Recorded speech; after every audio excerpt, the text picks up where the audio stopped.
একটা অভিযোগ দিছিলাম, সেটা হচ্ছে ডাবল খাজনা আদায়ের একটা প্রসঙ্গ ছিল। ডাবল খাজনা আদায়ের একটা প্রসঙ্গ ছিল স্যার।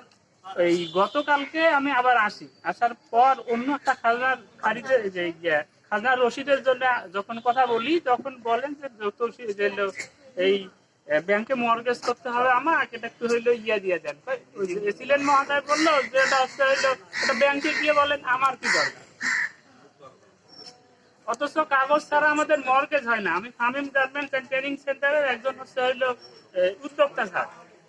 এই হচ্ছে আমার হইলো ওই দিকের অবস্থা। আর ডাবল খাজনা রসিদ দেওয়া হইলো পরবর্তী যখন এই কথাই যখন আসলো, তখন আমি সুস্পষ্ট কয়েকটা কথা বলছিলাম। তার ভিতরে একটা 261 হোল্ডিং এর মালিকের কথা চাচ্ছিলাম।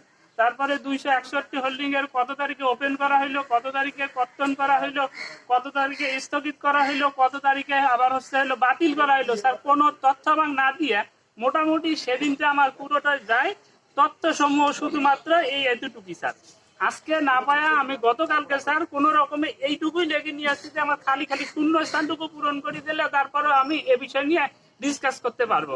এরকম কোন তথ্য আমি মোটামুটি পাচ্ছিলাম না স্যার। আর কালকে আমার বিরুদ্ধে মোটামুটি একটা অভিযোগ এসেছিলেন মহোদয় করলেন, সেটা হচ্ছে যে ওই খাজনা রসিদটা আপনি কোথায় পাইছেন সেটা আমি জানি না।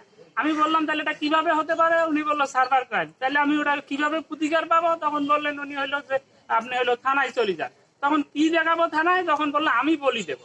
আর আপনি বলি দেওয়া যদি প্রশ্ন আসে স্যার, তাহলে এখন বলেন যে প্রথমে হচ্ছে হইলো আমার ইয়াতে কি বলেন নাম, ভূমি ওয়েবসাইটের যে আইডিটা আছে সে জায়গায় প্রথমে নাম ছিল, তারপরে হচ্ছে 28 তারিখের দিকে গত মাসের, পরবর্তীতে 28-এর পর স্থগিত করা হইলো।